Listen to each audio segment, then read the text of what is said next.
Otra de las reformas propuestas ayer por el presidente López Obrador tiene que ver con los derechos de los pueblos indígenas y afromexicanos. Y vamos a escuchar lo que dijo esta mañana la secretaria de Gobernación, Luisa María Alcalde, al referirse a ella.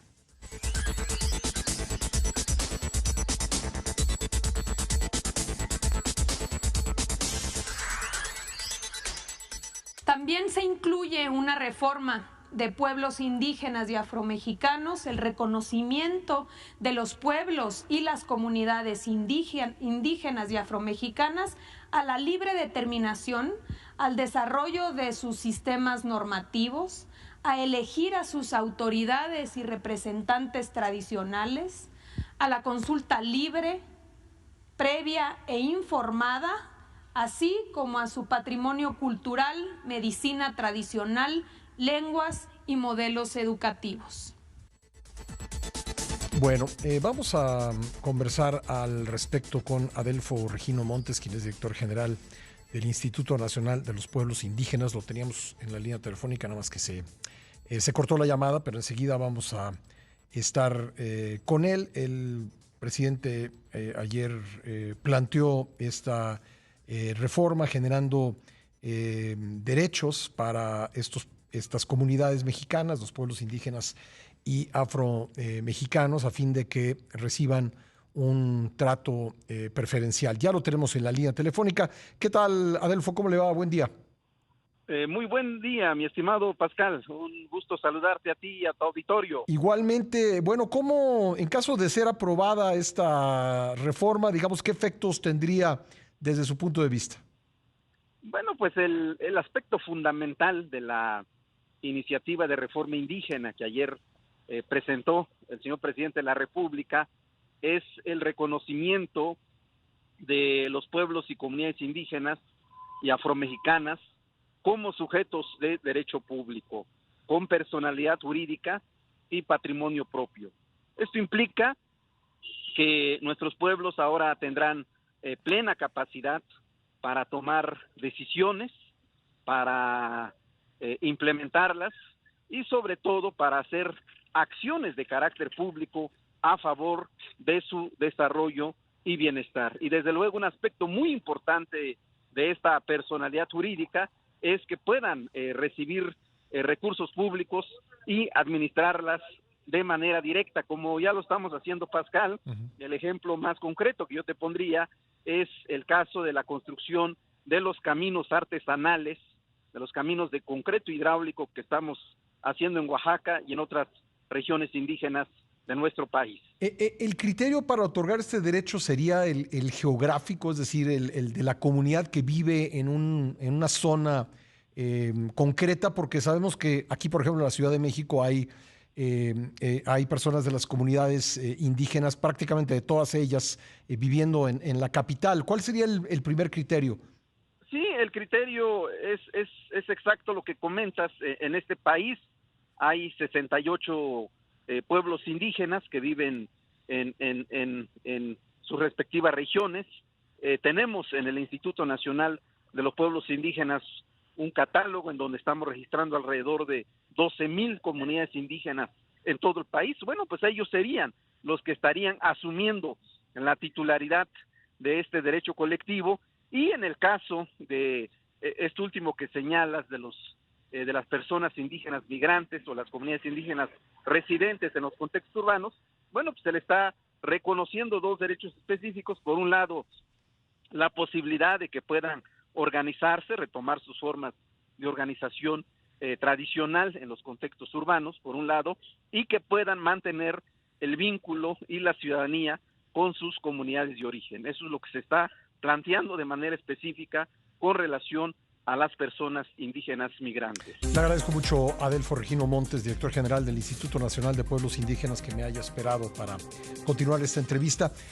Adelfo, en términos de la iniciativa, ¿se va a crear una especie de padrón de beneficiarios de estos nuevos derechos?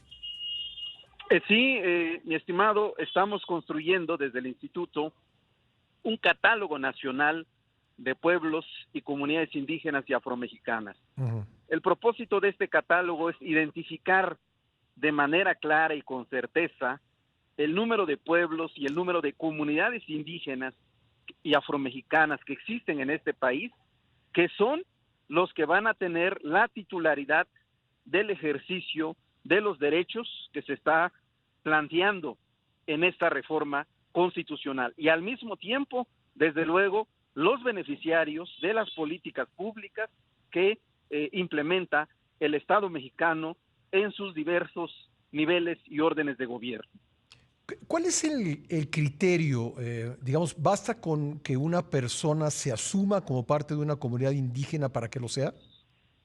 No, son dos criterios fundamentalmente. Por un lado, los llamados criterios objetivos, que tienen que ver con el hecho de que una comunidad o una persona pues sea portadora de la cultura, que hable la lengua, que viva en la comunidad, es decir, que participe y sea parte de la vida comunitaria. Ese es un elemento muy importante, es el criterio objetivo. Y el criterio subjetivo tiene que ver fundamentalmente con este tema de la autoadscripción, que significa que una persona o una comunidad indígena pues afirme su pertenencia hacia un pueblo indígena. Son los dos criterios que se están estableciendo de manera clara y precisa para que pues no sea objeto de ningún otro uso que no sea debidamente por los propios pueblos. Pero, ¿qué sucedería si alguien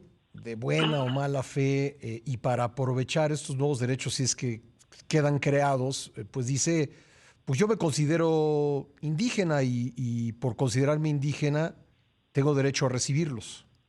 Bueno, eso lo tendrá que aprobar la propia comunidad o municipio indígena a través de sus instituciones tradicionales, como es la asamblea, por un lado, y en el caso de los contextos urbanos, bueno, pues serán las instituciones competentes quienes habrán de determinar lo conducente. Uh-huh. En este caso, ¿tendrá alguna función en términos de la iniciativa el instituto a tu cargo, Adolfo?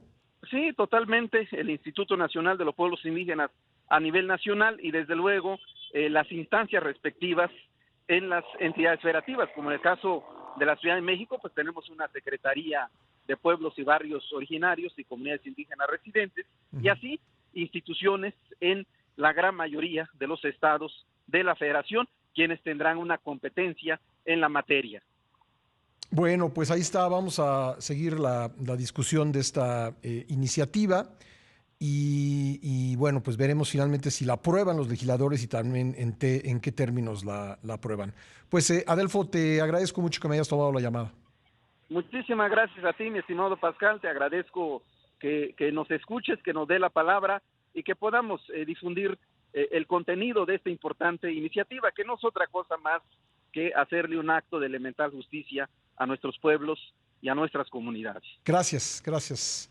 Muchas gracias. Adolfo muchas gracias. Regino Montes. Bueno, yo creo que objetivamente se puede decir que no hay comunidades que, digamos, hayan pues sufrido el maltrato, la marginación como las comunidades indígenas y también, pues si uno, digamos, divide a los mexicanos en términos de su ingreso, pues generalmente los de menor ingreso, pues muchos de ellos son indígenas también. Así que estoy seguro que si hay la voluntad de plantear esto en términos de hacer justicia y de reducir las diferencias y también pues de respetar las costumbres, de hacer lo posible por mantener la cultura y las lenguas indígenas, creo que se podrá encontrar entre los legisladores una mayoría calificada que apruebe esto que está proponiendo